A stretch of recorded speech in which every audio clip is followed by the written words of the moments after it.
Aleluya. Gracias, bendito Señor, que te has glorificado, Señor, en esta reunión. Te has glorificado, Señor, en la alabanza y la adoración de tu pueblo, Señor, porque tú eres digno de recibir toda la gloria de tu pueblo, a quien tú has redimido, Señor, con tu sangre preciosa, y has puesto, Señor, un corazón que te honra, un corazón que da frutos, un corazón, Señor, que transmite lo que siente, agradecimiento, admiración, devoción hacia ti, Señor, y ahora también te ruega que tu Espíritu, Señor, nos ilumine, nos transmita aquella palabra, aquella enseñanza que tú tienes preparada para cada uno de nosotros y que nos pueda hacer bien en nuestro peregrinaje espiritual hacia ti, Señor. En Cristo Jesús. Amén. En el libro de Hechos de los Apóstoles, en sus capítulos 3 y 4, encontramos una experiencia de los apóstoles Pedro y Juan con tres grupos de personas. El primer grupo era un personaje solo, una persona discapacitada de pies, luego se reúne con una multitud y luego tiene un encuentro con las autoridades, con los principales fariseos y saduceos. Pero como introducción, que vamos buscando Hechos de los Apóstoles 3 y 4, compartimos que cuando el Señor Jesús vino a la tierra, vino para la misión más gloriosa que Dios había predeterminado en su consejo de realizar, de rescatar y salvar a la humanidad que le íbamos a volver descaradamente la espalda. Era una misión que a él le iba a costar muchísimo. Y él desde el principio que comenzó su ministerio público a los 30 años, lo anunció. El reino de Dios se ha acercado. Él venía con este propósito de salvación y anuncia como Juan el Bautista, arrepentíos y convertíos. A lo que iba es que él escoge a 12 discípulos desde ese primer momento para que estuvieran con él. Felipe y Andrés iban siguiendo al Bautista y les dijo: ya no me sigáis a mí. Allí está el Cordero de Dios que quita el pecado del mundo. Y le empezaron a seguir. Y Andrés llamó a su hermano Pedro, que estaba pescando. Y allí se fue el Señor, donde estaban pescando en Galilea, y les dijo, capítulo 4, versículo 9 de San Mateo: venid en pos de mí y os haré pescadores de hombres. Entonces ellos al instante dejaron las redes y le siguieron.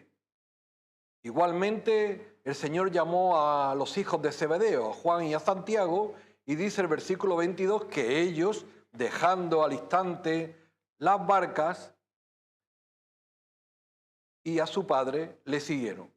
Y recorrió Jesús toda Galilea, enseñando en la sinagoga de ellos y predicando el evangelio del reino y sanando toda enfermedad y toda dolencia del pueblo.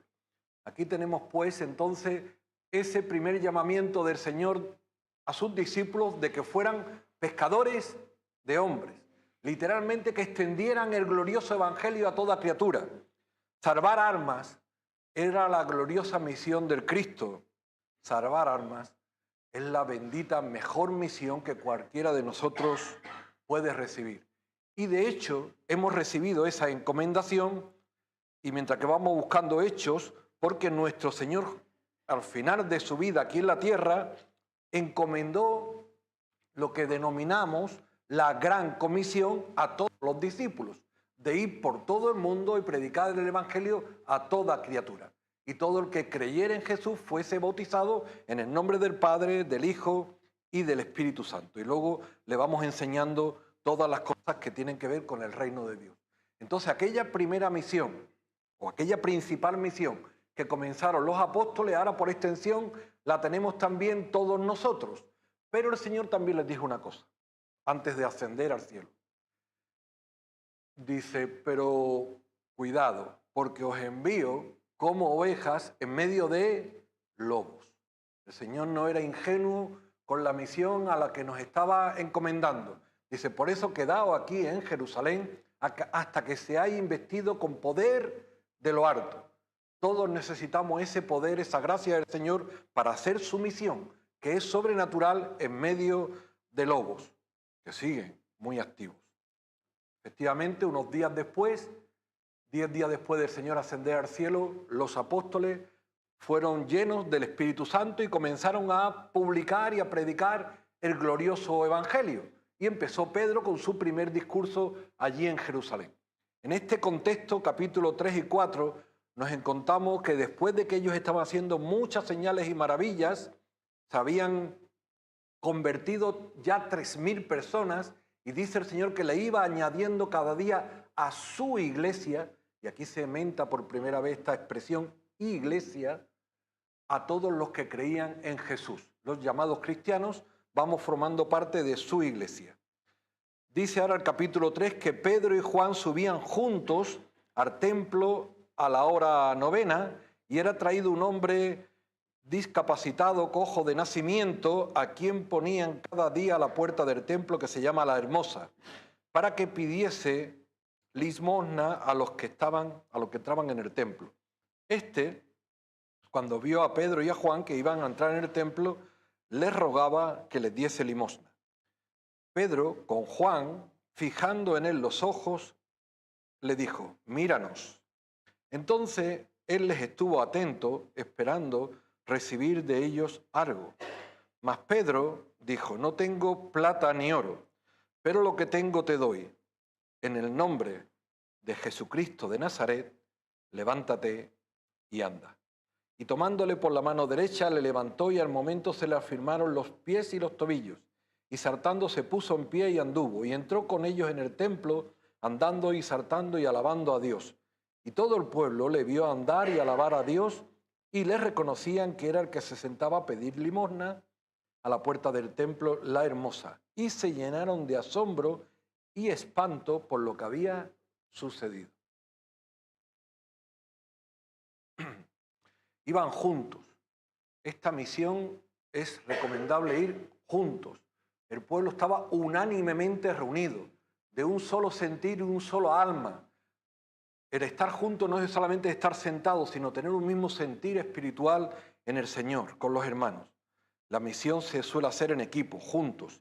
Se encuentra con aquella persona y le pide algo. Lo pediría todo el que iba entrando allí. Allí llevaba, dice la Escritura, más de 40 años, desde que nació. El mundo pide algo a sus discípulos, pide algo a Dios. Y Dios no quiere dar algo. Dios quiere dar todo. Ni siquiera mucho. Quiere dar todo. Dice la Escritura, versículo 26, a vosotros primeramente, los pueblos israelitas, Dios habiendo levantado a su Hijo, lo envió para que os bendijese. Dios habiendo levantado a su Hijo, lo envió para que os bendijese. Cuando las personas ven a una persona caída, discapacitada, la están viendo físicamente, pero toda enfermedad y dolencia del pueblo refleja la situación espiritual de las personas. Nos explicamos: si una persona está discapacitada, está impedida, está arrastrada en el suelo, representa que el alma de las personas está arrastrada en el suelo. No puede levantarse, no puede andar por sí mismo. Si una persona está invidente, está ciega de nacimiento, como hay otro caso, es que las personas están en apagón continuo, que están en tinieblas, antes vagaban la oscuridad, que necesitan la luz del mundo, que necesitan que Cristo les toque. Si una persona está leprosa, es que tiene una enfermedad incurable, va a la muerte. Necesita que el Señor le dé sanidad. Es que el alma está perdida por el pecado, está contaminada. Necesita que Cristo la salve. Y lo está diciendo: Dios ha levantado a su Hijo para que os bendiga. La bendición de bendiciones es Cristo. No es una migaja. No es la vista. No es andar. Es Cristo. O tengo a Cristo o no tengo la bendición de bendiciones. Quizás tenga una pequeña bendición, pero no tengo la gran bendición que el Señor nos quiere dar. Porque coger la más pequeña si puedo tomar la más grande. El Señor Jesús también se encontró en su ministerio con otra persona discapacitada que unos amigos lo habían traído allí delante.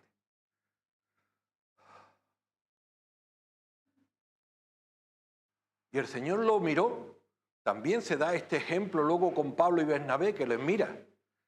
Y el Señor, cuando le ve, igual que Pedro, sabe que él está esperando algo. Pero el Señor Jesús sabía que aquel estaba esperando algo, ¿sí? Pero aquel tenía una verdadera fe en el Señor, sabía su realidad espiritual como estaba y sabía que espiritualmente se estaba arrastrando por el mundo como cual gusano. Y él quería volar como una mariposa hacia el cielo.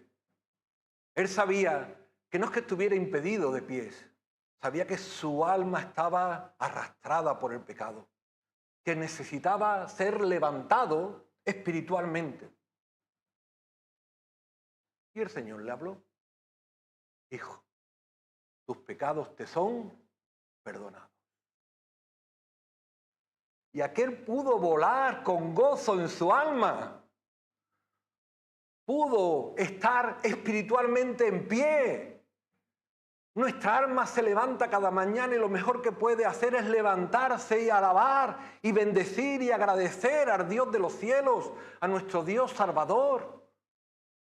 Pero muchas veces nuestra alma está arrastrada, está lánguida, nada más que mira para abajo, a los problemas de aquí, a los problemas de allí, a los dolores de aquí. Levanta la vista.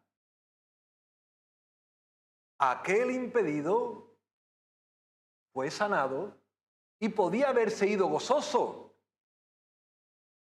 Digo, podía haberse ido gozoso o se iba gozoso, pero discapacitado. De hecho, fue la murmuración de los que estaban allí, que estaba la casa llena, la que empezaron a insinuar que Jesús había cometido una blasfemia. Porque claro, dice, claro, decir que perdona pecado, como nadie puede ver el corazón de una persona porque es invisible, lo puede decir cualquiera. Pero perdonar pecados solamente los puede perdonar Dios. Pues era correcto que Dios solamente puede perdonar pecados, pero es que el que había dicho aquello era Dios con nosotros. ¿Qué es más fácil para Dios? Decirle levántate y anda, o que te perdona los pecados. Dios puede hacer una cosa y la otra, pero tú no. Pues a ti te digo, levántate y anda. Y aquellos se quedaron atónitos, como se van a quedar los de la expresión de hoy, asombrados, porque Dios había hecho un milagro físico, pero no era el principal milagro físico lo que Dios había hecho. Esa es la señal visible de la operación sobrenatural, invisible que Dios había hecho en aquel corazón, que es lo que quiere hacer en toda criatura. La gran bendición es salvar el alma. ¿Qué le costaba a Dios, a Jesús, limpiar los pies de sus discípulos? Maestro, ¿cómo nos va usted a lavar los pies? En todo caso, nosotros te lavamos los pies a usted, que es el Señor. Ya nosotros hemos creído que tú eres el Cristo, el Hijo del Dios viviente. Pero Pedro, que para esto me he hecho yo hombre. ¿Qué trabajo me cuesta a mí coger una toalla y limpiarte los pies? Sí, me cuesta trabajo haberme humillado y haberme hecho como tú, haberme puesto tus zapatos para pagar el castigo que tú mereces. ¿Qué es para mí limpiar los pies? Yo no he venido a ser servido, a sentarme en un trono a que me sirvan y a que me laven los pies a mí. Yo he venido a servir. El mayor servicio que una criatura puede hacer es dar su vida por la otra persona. Yo he venido a poner mi vida por todos vosotros, para que podáis levantar vuestra alma, para que podáis andar. Por mi herida, vosotros seréis sanados. Señor, no solamente límpiame los pies, sino hasta la cabeza. Amén. Claro que el Señor quiere que andemos. Pero claro, los que iban allí entrando en el templo pensaban que el discapacitado era el que no podía andar. Como si ellos por andar no fueran discapacitados espiritualmente. Los que veían al ciego pensaban que el invidente era aquel. como si ellos por estar viendo de ojo no estuviesen ciegos espiritualmente. Los 10 que estaban en el campo apartado eran los leprosos, como si todos no estuviéramos contaminados espiritualmente.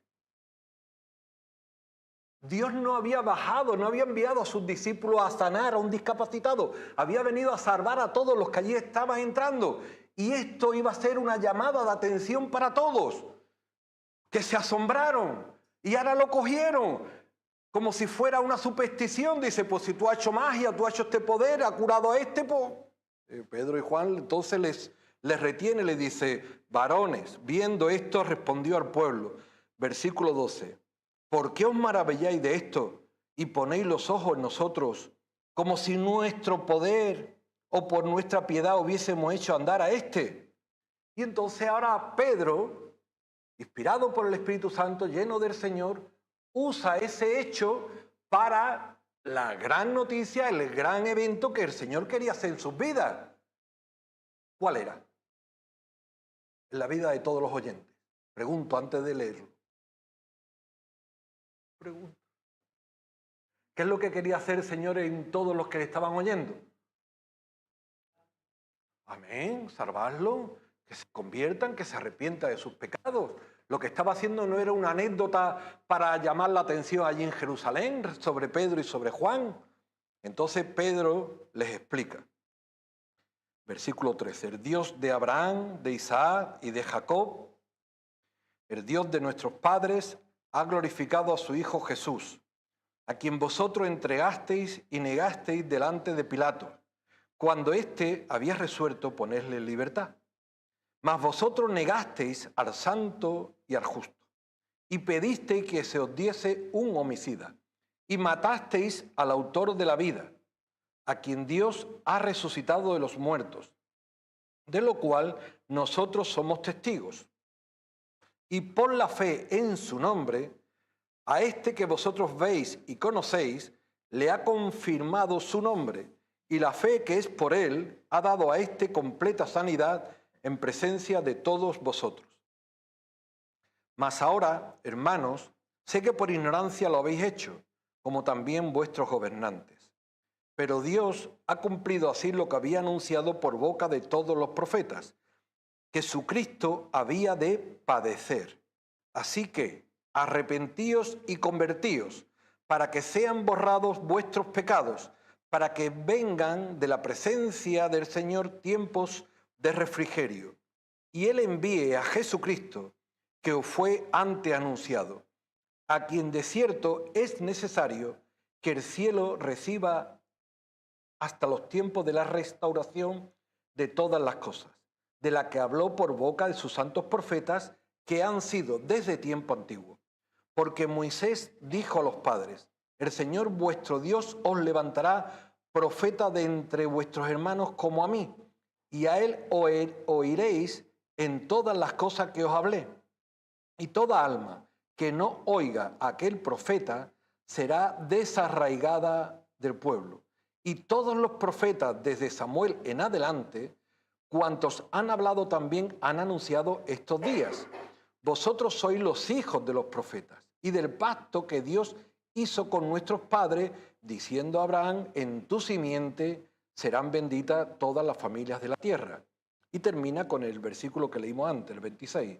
A vosotros, primeramente, Dios, habiendo levantado a su Hijo, lo envió para que se os bendijese, a fin de que cada uno se de su maldad. Gloria a Dios por este mensaje del apóstol Pedro, a ellos primeramente y por extensión a toda la humanidad que aquí lo tenemos.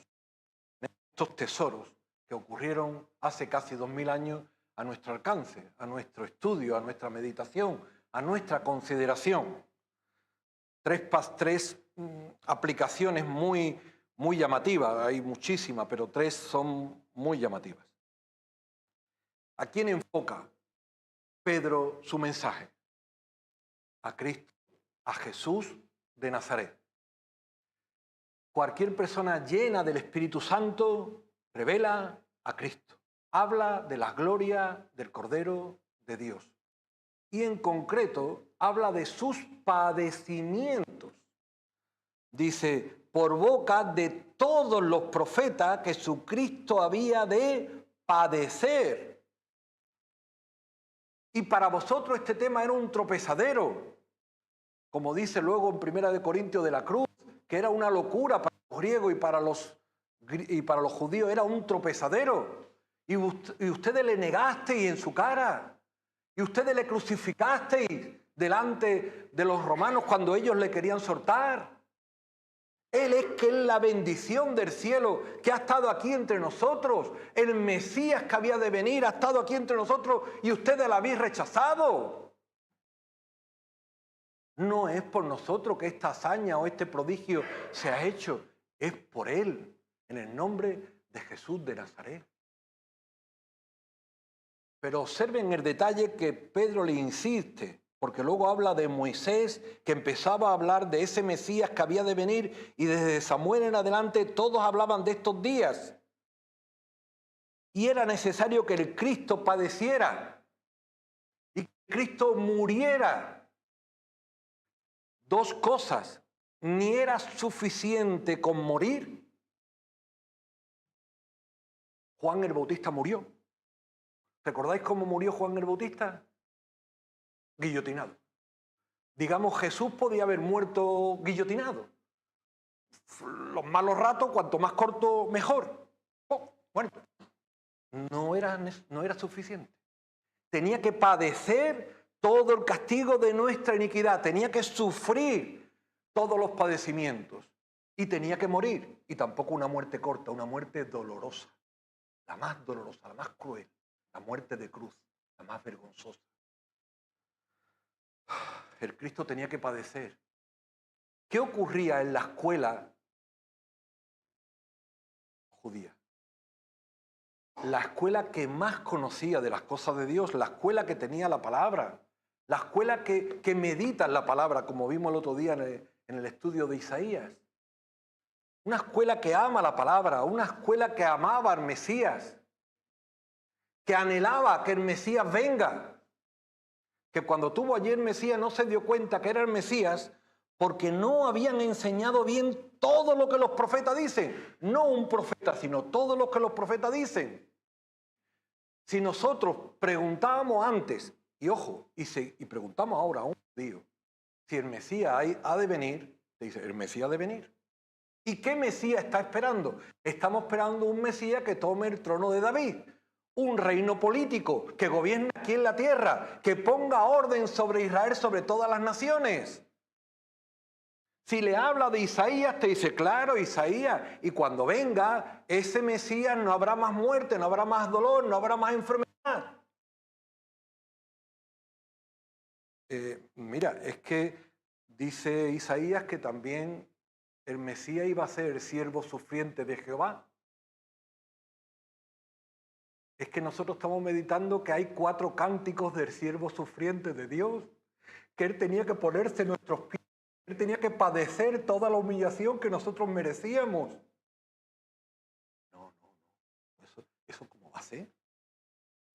¿Cómo el Hijo de Dios va? Eso es imposible. Me explico por qué los ojos de ellos estaban ciegos. No se les había enseñado tampoco que ese Mesías, ese perfil de Mesías iba a venir. Pero Dios sí lo había anunciado por todos los profetas y vino. Cuando llegó el cumplimiento del tiempo y sufrió la gran humillación. Pero ojo, ese Mesías que ellos estaban esperando, volverá, porque el Señor viene por segunda vez. Y esas cosas que están anunciadas se cumplirán en una segunda venida del Señor. No solamente ignoraban una parte, sino que confundían con la segunda parte. Era necesario que el Mesías padeciera y muriese. Segunda aplicación. Dice, fíjense donde dice el versículo 13, el Dios de Abraham, de Isaac y de Jacob. ¿Alguien recuerda en qué momento, es un poquito técnico, pero igual alguien lo recuerda, en qué disputa de Jesús con un grupo de religiosos, Jesús no le dice el Dios de Abraham, no le dice el Dios de Moisés, sino le dice el Dios de Abraham, de Isaac y de Jacob? Hablando con los saduceos, que dicen los saduceos que no hay. Amén. O sea, no amén a lo que dicen los saduceos, amén a lo que habéis dicho vosotros. Porque claro, los fariseos sí creían que había resurrección, pero los saduceos no. Y entonces le plantea a Jesús una cosa, y entonces Jesús le responde: ¿no habéis oído que estáis ignorando las Escrituras y el poder de Dios? Que Dios dice: yo soy el Dios de Abraham, de Isaac y de Jacob. Yo soy un Dios de vivos, no soy un Dios de muertos. Que si el mensaje del Evangelio fuese solo la cruz, sería un mensaje hueco, inútil. Hay gloria en la cruz porque hay resurrección. Hay gloria en la vida porque hay vida eterna. Hay gloria en Cristo porque es el Cristo glorificado. Es hombre y es Dios con nosotros. Esa es nuestra bendita bendición. Por eso dice después de esto: a este ha glorificado a su Hijo, a nuestros padres ha glorificado a su Hijo, a quien vosotros entregasteis y negasteis delante de Pilato. El 15. Y matasteis al autor de la vida, a quien Dios ha resucitado de los muertos, de quien nosotros somos testigos. ¿Qué era fundamental para Pedro ahora subrayar? Que Cristo había resucitado. Primero que había padecido, que había muerto, pero que ahora había resucitado. Llevaba unos 2 meses de que había resucitado. 40 días Jesús había mostrado, 10 días estuvieron ellos esperando hasta la venida de Pentecostés, 50 días, y ahora llevaba unos días ellos ministrando. Y eran testigos de la resurrección de Cristo. Antes estaban escondidos, estaban acobardados.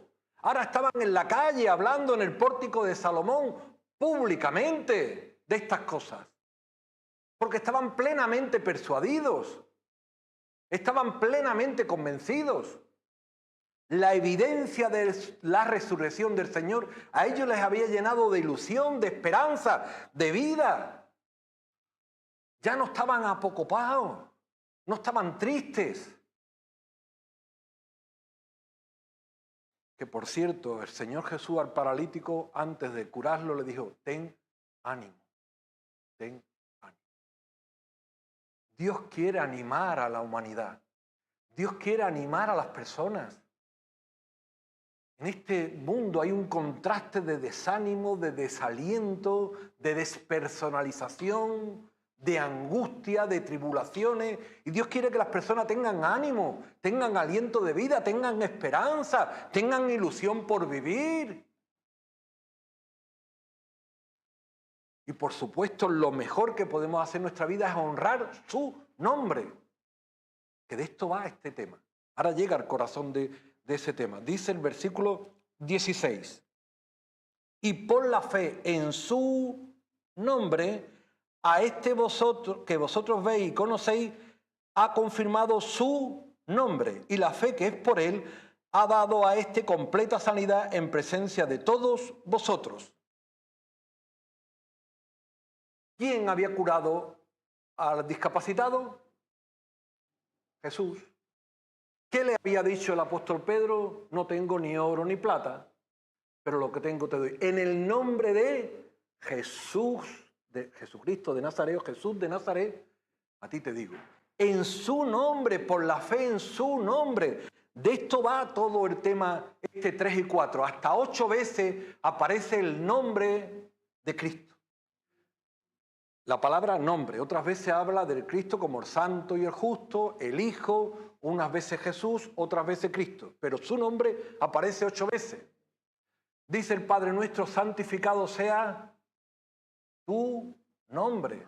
Dice Jesús en la oración: todo lo que pidierais al Padre en mi nombre, os lo concederé.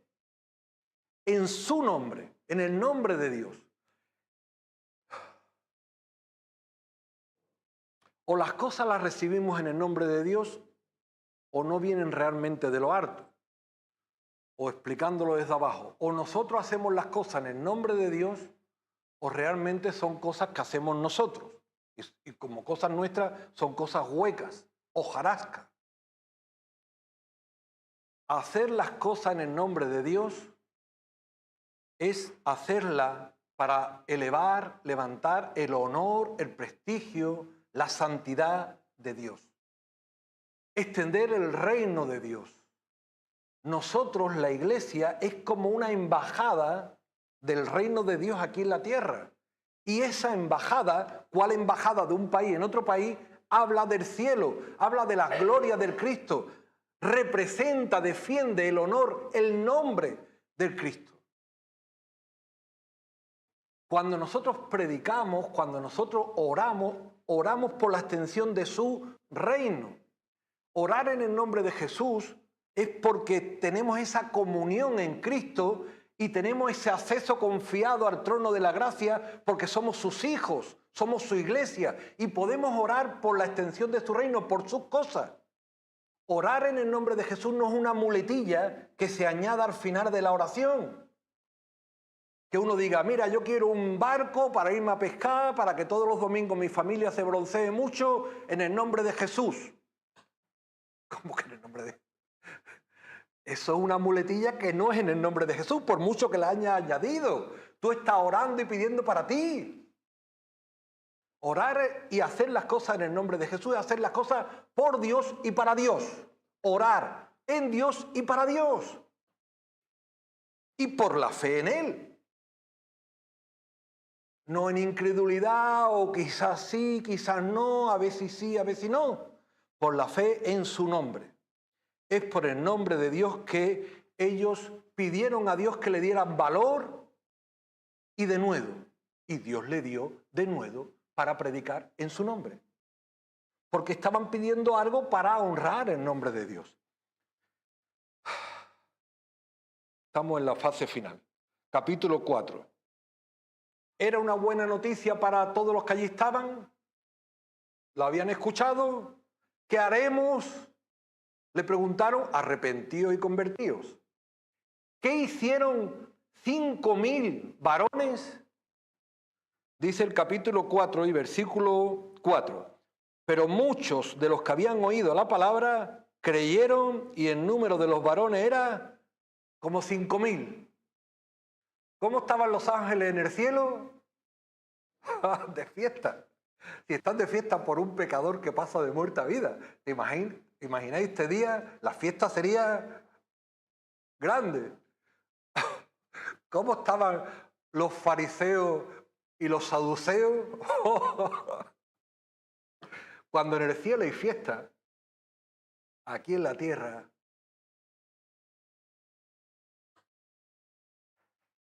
se les pone la cara así. Cuando el Señor libera de las ataduras, de la esclavitud del pecado y somos libres para honrar su nombre, en el cielo hay fiesta. Pero aquí no se me escapa uno. Estamos en el mundo, ¿eh? Esta embajada es la embajada del cielo, pero la tierra no es nuestro hogar. Las mariposas van por el aire, no por el suelo. Este mundo es contra Cristo. Contra todo el que intente levantar el honor de Cristo. ¿Qué hemos dicho que es la iglesia? La que defiende el nombre del Señor. ¿Contra quién van a ir? Contra los que defienden el nombre del Señor. Si vamos disimulados, apagadillos, pues entonces nos dejarán correr. Pero como vayamos levantando el nombre del Señor en el puesto de trabajo, en la comunidad de vecinos, en la familia, donde sea, todo lo que son tolerantes, todo lo que son amabilidades, todo lo que son buenas palabras, se termina. Son tolerantes con los budistas, son tolerantes con los árabes o miedicas, no sé cómo enfocarlo. Son tolerantes con los arakrishnas, con los mormones, con cualquiera son tolerantes, pero con un cristiano no son tolerantes. Porque les toca su conciencia. Se dan cuenta de que están reverdes contra Dios. Y esa reverdía les separa de Dios y les genera una enemistad contra Dios y contra eso. Entonces intentan callar su conciencia burlándose de nosotros, desprestigiándonos. Tristemente a veces encuentran motivos. Ese es otro cantar. Pero nosotros tenemos que defender el honor de Dios y esperar lo que Pedro y Juan le ocurre, que hablando ellos al pueblo, vinieron sobre ellos los sacerdotes con el jefe de la guardia y con los saduceos, fíjense, resentidos de que enseñasen al pueblo y anunciasen en Jesús la resurrección de entre los muertos. Pero ¿habrá mejor noticia que este mundo pueda oír que Jesús resucitó de los muertos y que todo el que crea en él va a tener vida eterna? ¿Cuál es la buena noticia? Que este equipo ganó, que Abel Recreativo hoy que está jugando como queda, que el otro se le ha curado una enfermedad. Pero por favor, pues ellos estaban resentidos. Ojo, los subrayo, ¿de qué estaban resentidos? De que anunciasen que Jesús había resucitado de los muertos. Me explico. Nos explicamos. Si ellos estuvieran enseñando de Jesús, que era un profeta galileo, que enseñaba mucha piedad, que era muy buenecito, y que lo crucificaron. Vale, que lo crucificaron porque pensaba que era un falso Mesías y tal y cual. Si ellos estuvieran enseñando eso de Jesús, le hubiesen dejado enseñar de Jesús, porque Jesús era un hecho histórico, incontestable. Usted pregunta a cualquiera si cree en Jesús y la mayoría de las personas te dicen que sí. El problema para ellos era que predicase que Jesús había resucitado. Porque si habían resucitado, el Jesús que se había encargado hace 2 meses era el Mesías que había de venir. Ya no se habían cargado un falso profeta, se habían cargado al Mesías. Era fundamental que no se predicase de la resurrección. Si era fundamental para ellos que no se predicase de la resurrección, ¿qué es fundamental para el cielo? Predicar de la resurrección. De Cristo crucificado y resucitado. Y lo echaron en la cárcel porque ya era tarde. Pero por favor, ¿por qué motivo lo van a meter en la cárcel? Si no habían hecho nada, allí lo tuvieron. Por la mañana lo pusieron en medio y le preguntaron, versículo 7, ¿con qué potestad, y obsérvese otra vez la palabra, o en qué nombre habéis hecho vosotros esto? Entonces, ya lo vamos a resumir, Pedro, lleno del Espíritu Santo, les dijo, gobernantes del pueblo y ancianos de Israel, puesto que hoy se nos interroga acerca del beneficio hecho a un hombre enfermo, de qué manera éste haya sido sanado, sea notorio a todos vosotros y a todo el pueblo, la respuesta, que en el nombre de Jesucristo de Nazaret, a quien vosotros crucificaste y a quien Dios resucitó de los muertos, por él este hombre está en vuestra presencia sano. Este Jesús es la piedra reprobada por vosotros los edificadores, la cual ha venido a ser la cabeza del ángulo. Y en ningún otro hay salvación, porque no hay otro nombre bajo el cielo dado a los hombres en quien podamos ser salvos. Vosotros le negasteis la principal piedra angular, vosotros la suspendisteis. ¿Por qué un principal niega a otro que es principal? Porque si niega al otro que es principal, el que se queda primero es él.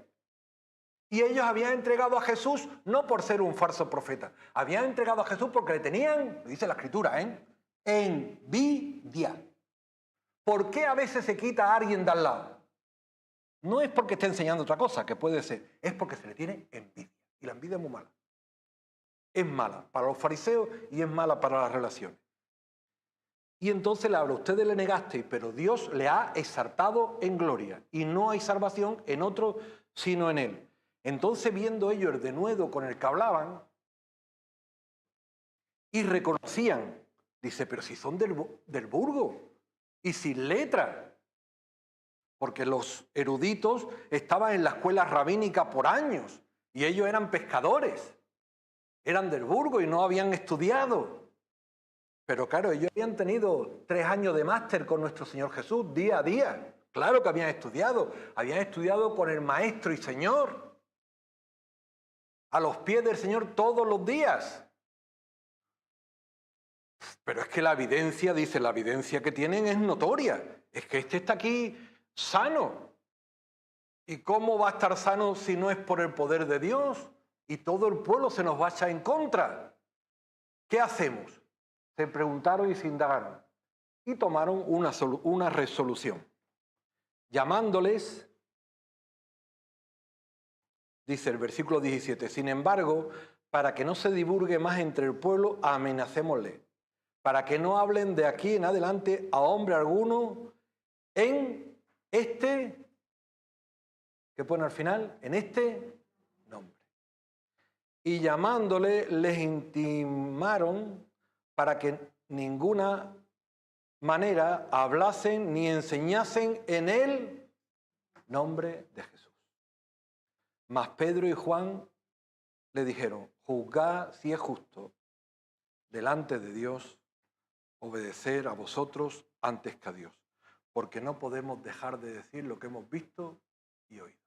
Y entonces le amenazaron y lo echaron.